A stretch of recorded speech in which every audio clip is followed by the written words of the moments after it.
Good morning, Knicks Nation. I hope everyone's well today. I hope that you are healthy and safe in this very violent world in which we live. And I hope your family's safe as well. Today I wanted to discuss Jalen Smith from the University of Maryland. But before we go into that, a couple things I wanted to go over with all those that listen to my broadcasts regularly, especially you guys. Let's put ourselves for a second in the seat of Leon Rose, and Walt Perrin, and Scott Perry. Let's say we're in the room with them today. Today is October 22nd, is 9:35 Washington, D.C. time. So let's say we're in a room with them right now, and we're talking about possible draft picks, and we're talking about possible trades. And the reason I bring that up is because Tom Thibodeau mentioned, they asked Tom Thibodeau in his initial interview, or maybe it might have been a follow-up interview with Madison Square Garden Network. They asked him what he thought about coming to the Knicks in terms of their overall situation. And he mentioned, he said, this is a good situation because we have young players, we have draft picks, and we have cap space for trade options. He mentioned all three of those. Okay, he said, we have young players, we have draft picks, and we have cap space for trade options. He said, so we can improve our team using these tools. Okay, so now we know that of course, the Knicks, and this is a obvious statement, but I'm going to make it anyway. The Knicks obviously know that they have options in these three areas. They have young players, they have draft picks, and they have cap space. Okay, they know that. They're aware of that. Okay, so if you're in the Knicks front office, one thing you're not going to do, you're just not going to do this. And that is, you're not going to let anyone know what your plans are. Okay?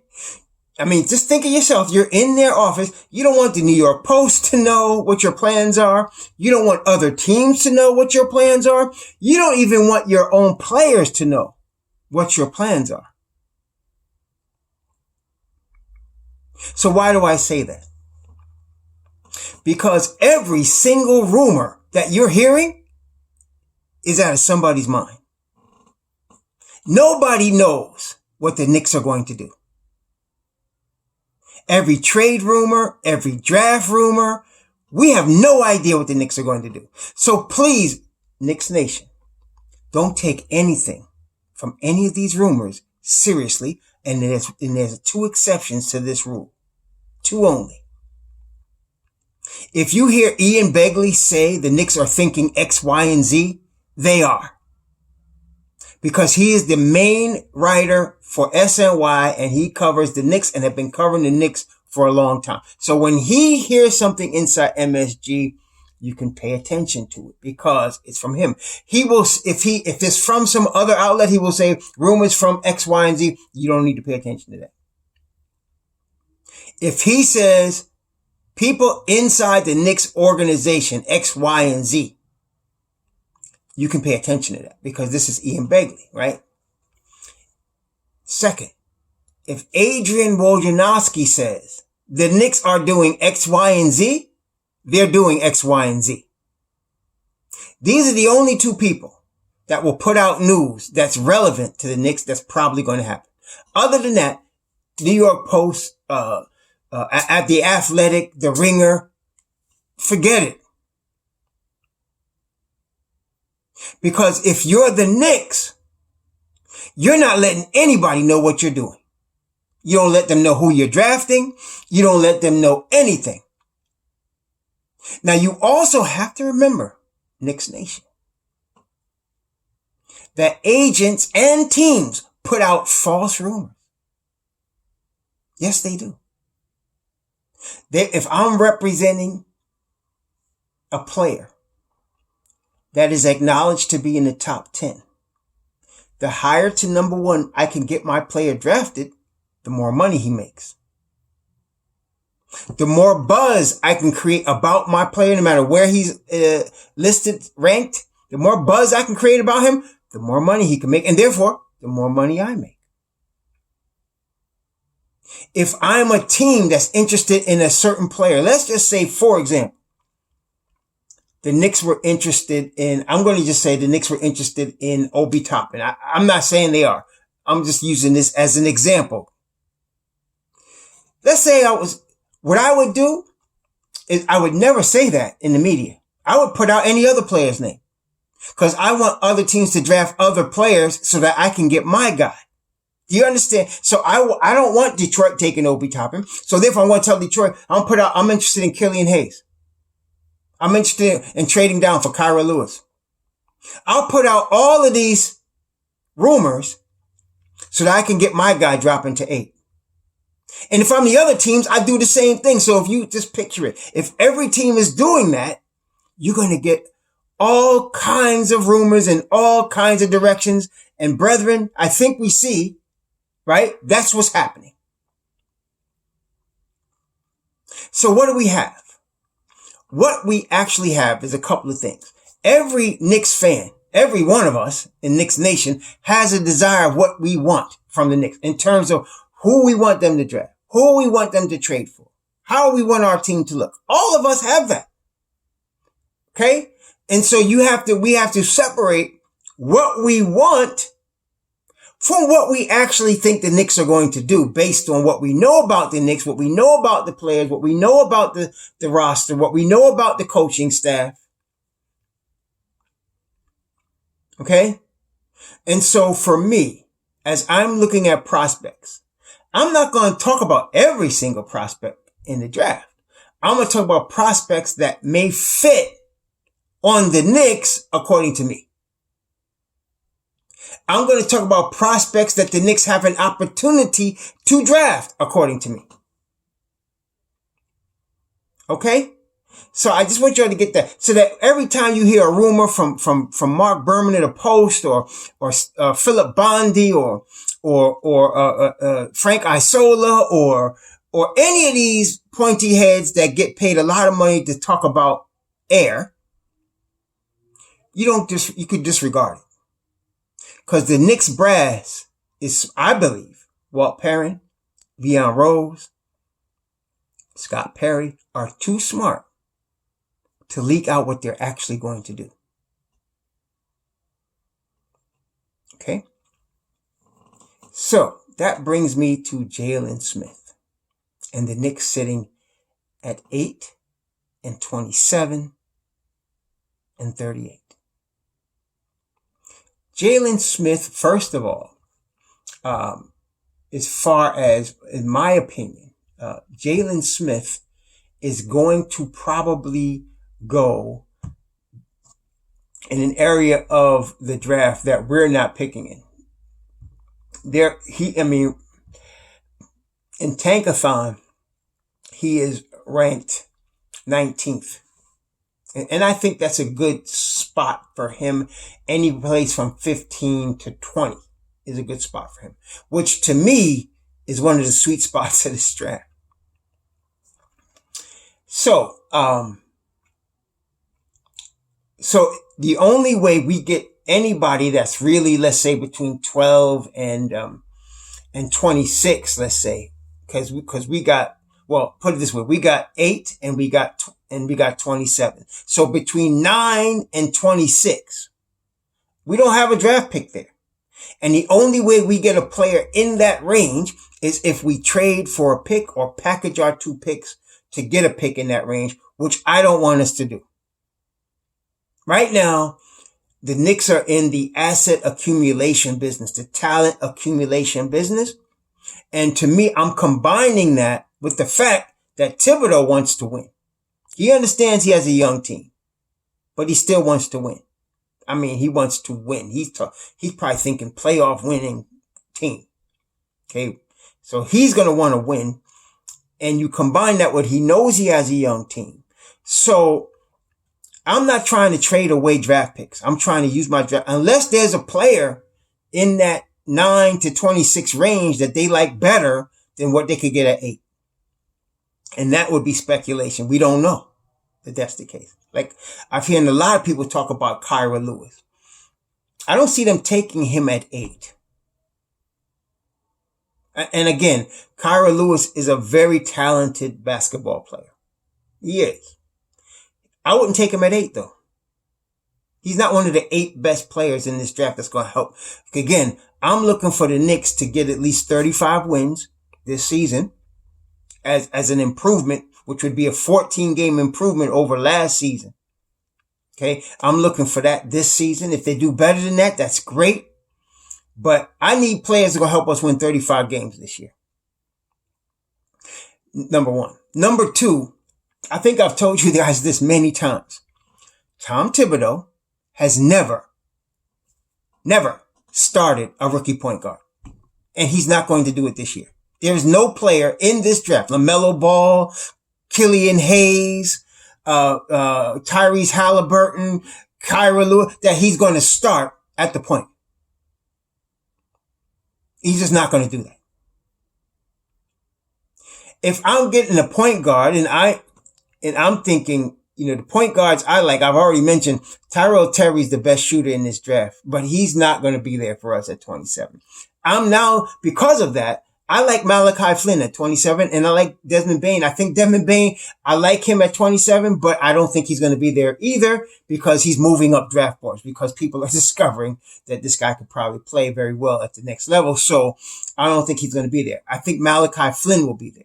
And so I said this before, I like Desmond Bane and then follow that with Malachi Flynn. I like Malachi Flynn, and it's not because he's a point guard. He is a good point guard. He was defensive player of the year in his conference at San Diego State.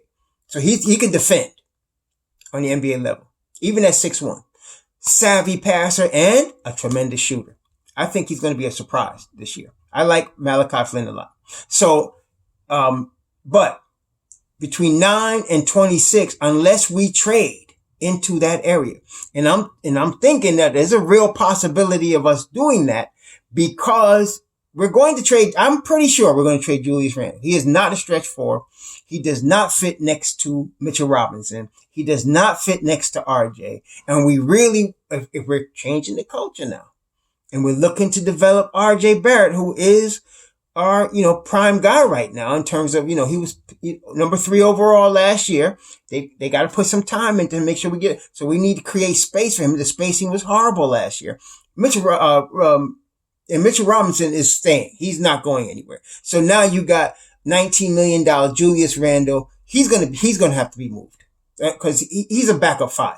Or you can start him at the 5. But unless you start him in front of Mitchell Robinson at the 5, which I don't think is going to happen, you got to move him. So now, that being the case, I'm looking to parlay Julius Randle for a pick between 9 and 26. Where? I don't know. But that's what we're looking at, okay? All right. Jalen Smith is in that range, between 9 and 26, probably right in the middle, like 19, 18, 17. Jalen Smith is one of these guys that really did benefit from coming back to Maryland and getting that sophomore year in. And let me tell you this. Next year, when all the high school players, next year I think is the last year for the high school players. When the year after that, when they start having high school players come into the NBA directly from their senior year of high school, you're going to see a decline in the skill level, and you're going to see a lot more busts. Okay. Because that's what happened the last time you had a lot of 18-year-olds coming into the NBA. For every LeBron James or Luka Doncic that you might be able to get, there's going to be 5 or 10 guys that's going to have all this upside and bust.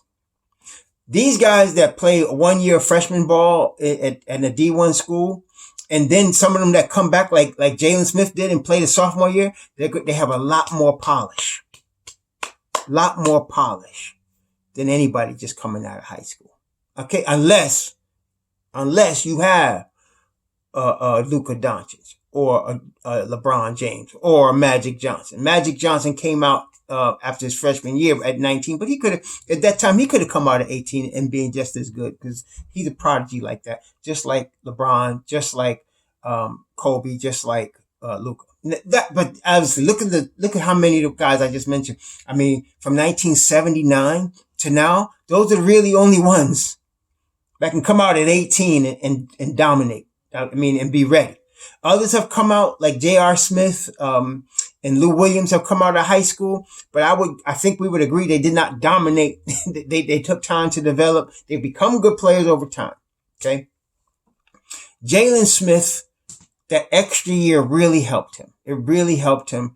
He is a legit stretch four. That's what he is. He's a legit stretch four. He right now can shoot the rock. He shoots 75% from the line. He shoots from the field. He shoots 63% from the field. His 3-point percentage is 37%. And I think it translates. He probably will be in that range in NBA. A good stretch four. Is Jalen Smith. Good stretch four. He's 6'10", good size, 6'10", 225. He could really use another 10 pounds. Not a lot, maybe 10 pounds, 15. He could use, I'd say for him to get a little stronger so he doesn't get bullied too much on the low block. But that's something I'm willing to, wait some time for him to get. I'm not worried about him coming into the league at 250, right? 240 right now. Over a couple of seasons, he can develop that. He has a nice jump shot. And you know what's interesting? I'm looking at Tankathon and I'm comparing Obi Toppin to Jalen Smith stat-wise. Their stats are pretty much identical. Isn't that amazing? Their stats are identical, except, and it's amazing though, when you watch Maryland highlights of Jalen Smith, he gets beat off the dribble when he's trying to close out a shooter. Even, if he's running out to a shooter to try to, and it's not either he's closing out to stop a three or he's just trying to guard the guy. He can't stop himself, to stay in front of the guy. Guys go by him easily, especially ones and twos. They go right by him. And they do the same with Obi Toppin, but I think Jalen Smith overall is a better defender than Obi Toppin. And that, because Obi Toppin is not a good defender. I mean, he can't go, if he's going to close out, he's going to get beat. If he's in space, he's going to get beat. That's Obi. Whereas if Jalen is in space, he definitely has better hip and foot movement, but they're very similar players. So, and the interesting thing, of course, is Obi is a lottery, definitely anybody knows he's a lottery selection. He'll be drafted in the lottery. And Jalen Smith is mid-first. Jalen Smith is a legit 20, just turned 20 in March. So he's going to be 20 years old to start the NBA season. Whereas, Obi is 22 and he'll be 23. And they both birthdays in March. It's interesting. They're so similar in a lot of ways. Both their birthdays in March. Both of them Obi 6'9", Jalen 6'10", both in that 220, 225 range. Both played 31 games last year. Both played 31 minutes a game last year. It's amazing. Jalen Smith is a better rebounder, 12 rebounds a game versus 9 with Obi. Obi scored 23 points a game versus 18 with Jalen, but Jalen wasn't the central figure of his offense. And Jalen got 3 blocks a game. He's really better in that area. Oh yeah, he's a good shot blocker, man. Jalen Smith is a good shot blocker, especially a weak side help shot blocker. He's really good at that. I like him as far as that. And it's strange, but actually, I like Jalen Smith a little better than Obi Toppin for the Knicks because of everything I just named. He's got more two-way potential. Remember what we're talking about? Two-way players, right? That can guard multiple positions. Okay. And, two-way players that can guard multiple positions and play multiple positions. So Jalen Smith is a decent defender. He's not as bad as Obi Toppin by any stretch of the imagination. He's a better defender. He can guard 4s and 5s. He can play 4 and 5. Okay. He can play small ball 5 and he can play a stretch 4. Okay. So he fits the bill from what I'm talking about. Two-way players that can play multiple positions and guard multiple positions. So he could do that. Okay. Yeah, I do like him better than Obi, actually. I do, because of that, because of the versatility he brings, and he's got more upside. Obi is pretty much what he is. Okay, so you get Obi, you're going to get a stretch four. You're going to get a guy that can't play much defense. He's going to probably score close to 20 points a game for you, but you're going to have to cover him on the defense. Jalen is probably under that. You could probably get 16 a game from him. He's a little bit better defender, as I said. If he switches onto a 4 or 5, he'll be all right. And then, and he's got upside. He's going to be able to get better, as a player, Jalen Smith, because he's really, the freshman to sophomore year was progressing very nicely. And I see him progressing. His progress is going to continue. And so actually, I like Jalen Smith above Obi Toppin. Because, and I defy anybody, please go look at the stats on tankathon.com. Look at them next to each other. They're almost identical, but Jalen's a little bit, again, he's got more upside and he's a better defender, and he's definitely a better defender and blocks shots very well, much better than Obi Toppin. So, okay, but you know what you're getting with Obi Toppin, but I'm just saying, I like Jalen Smith in that role. His weaknesses he's a lack of strength. He can get bullied on the low block. He's a little clumsy, in terms of, like I said, his footwork. He can get beat off the dribble. I mean, you can fix it with him. It's not like he can't ever, like his feet are not glued to the ground. He's got talent enough, I think, to improve in that area. And so you're not, whereas Obi is what Obi is. Like, that's it. All right, that's it. What you get with him and what you get with him. Like I said, solid 20-point score, terrible defender. That's what you're going to get. Obi's a better passer. Definitely. Obi's a better passer. So Obi would find the open man. And the ball doesn't stick with Obi either. The ball doesn't stick with Jalen too much. He seems to believe, though, when he gets the ball in the low block, that he must try to score. And it doesn't look very pretty sometimes. He needs to really strengthen it, get stronger. And then, of course, he needs some improvement on his low block moves. He's not the greatest, low post. He's, guy like the boy that got drafted out of Duke a couple of years ago, and he has all the low post moves and no defense, and that's why he's having trouble sticking in the league. I think his name was I forgot his name. Something, but big guy, drafted by Philly, played his last season. He was with New Orleans. He was with New Orleans last year. But anyway, he's got, that kid has got, perfect low post moves, but he can't do anything else. He can't shoot from range. He can't play any defense. And that's why he's having trouble sticking. Jalen Smith, that kid looks like a superstar on the low block next to Jalen Smith. Jalen Smith really needs some help on the low block. There's no question. He needs some help on the low block. And, I'm depending on Kenny Payne to help him with that. See, this is the thing. Julius Randle has no high basketball IQ. He can't shoot threes. He doesn't play defense, but he is a really monstrous player on the low block, right? So you get Julius Randle on low block one-on-one with somebody, and he's going to, Jahlil Okafor, that's what I'm thinking about. Jahlil Okafor. You get, Julius Randle low block one-on-one with somebody, he's going to kill him. And so was Jahlil Okafor. But that's not what you see in the NBA. There's a lot of switching, a lot of double teaming. They don't let somebody stay on the low block one-on-one. That's why these guys are not always effective as first options. Second or third options, yeah, but not fourth options, but not first options. So Jalen Smith would stretch the floor for the Knicks from the 4 spot. I don't know how much time he would get there under Thibodeau because of his defensive deficiencies. I don't know how much time realistically he would get under Tibbs. I think Tibbs would probably prefer a veteran. That's why I keep mentioning Serge Ibaka. Tibbs would probably prefer a veteran at that 4 spot that can do what I said, play 2 positions, guard multiple positions, and play both offense and defense. Serge Ibaka fits that mold at the 4 spot. Some of you still like Davis Bertans, and I don't have a problem with Davis Bertans. I'm just wondering if Thibodeau would have a problem with Davis Bertans. We have to see what Thibodeau says, but he ain't gave us much information at this time.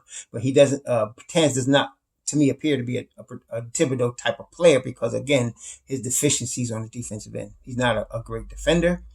He is a great shooter. There's no question. He's a great shooter. But I think if Thibodeau can get a great shooter that defends, I think he likes that better. Like, for example, this guy's not a 4, but he would like a Joe Harris because Joe Harris plays good defense and he can shoot the ball. So, and in this draft, I think he would like a Malachi Flynn because Malachi Flynn plays good defense and he can shoot the ball. As far as I'm thinking, I think he would like a Devin Vassell. He plays good defense and he can shoot the ball. Despite what y'all see on the 10-second video, the boy can shoot the ball. So, that's what I'm thinking. So, Jalen Smith is a guy we can get if we trade Randall for a pick in the mid-first round. He's a good stretch 4. He projects to me to be a shooter. He's a good weak help side defender on the team defender as far as blocks. He has some problems one-on-one defensively, especially against smaller players. He's good defensively against bigger players in space, but he can get bullied because of he's still a little weak. He can get bullied. He needs to get a little stronger in the NBA. But again, because of the way the NBA plays defense these days, guys don't always get a lot of time on the low block to operate without being double teamed. So I don't look at that as as big a weakness as some other people not being able to do low post moves at a high level because, like I said, they're going to make you pass out of that. That's why a big man has to be able to pass out of a double team and see the opening. And Jalen Smith is not that good at that at this point. He's not. He's not a good passer. He needs to improve. Obi is a better passer. So if Obi got the ball on a low block and they doubled him, he would find the open man and make the correct pass. That's for sure. I can give him that. But Jalen Smith has more upside as a defender and a passer. He has to learn these things. So I would say if we were going to be picking in that mid-first round and we were looking for a 4, Jalen Smith is under consideration. I wouldn't say for sure we should pick him. I would actually I rate Patrick Williams ahead of him for upside and overall like a basketball player, even at age 19 that he just turned. I think we would want to look at Sadiq Bey also. And I'm not saying Sadiq Bey is better than Jalen Smith. I don't know. I got to look closely at him, but there are options at the stretch 4 is what I'm saying in this between 9 and 26. There are options for us. Jalen Smith is just one of those options. He's like I said, solid 3-point shooter, solid shooter in general. Stretch the floor. He could be a stretch 4, but he has some deficiencies. He has to learn how to pass better. He needs to get stronger so he doesn't get pushed around. But he's a good weak side help team defender, good team defender. And of course, he's a good rebounder. He's a better rebounder than Obi. He's a good rebounder. So you're getting good rebounding. You're getting stretch 4. You're getting, good foul shooter. You're getting good team defender, but you're getting a below average in space defender. You're getting a below average passer in, Jalen Smith. That's pretty much him. So like I said, he's an option. He's not far and away the best option, but he's a good option. I would not cry if we traded Julius Randle and got to pick Jalen Smith. I'm not going to cry about that. He did say he interviewed with the Knicks. He did interview with the Knicks. Because I looked at his interview, his combine interview. He interviewed with the Knicks. He interviewed with Brooklyn. He interviewed with a lot of teams. Okay. But again, we don't know what the Knicks are doing because nobody knows what they're really doing because they haven't said anything. Okay. As we get closer to the draft, what's going to tell us what they're really into is, who they invite to their interview for the second time. Who do they interview twice? Who do they bring in for workouts? That's going to tell you a lot because they're not going to bring in a guy for a workout in this environment unless they're interested. Okay. So, let's see who they bring in for workouts. Let's see who they interview the second time. Okay, they interviewed a lot of players, but let's say who they interviewed the second time. All right, then we'll get a better idea. But right now, Knicks Nation, please don't pay attention to all of these rumors you're hearing from all of these people and all of these mock drafts with all these dumb trades. Let's just wait and see what they're really doing, and let's look at what we believe based on what we know about our own Knicks, what they should be doing. Okay, Shalom.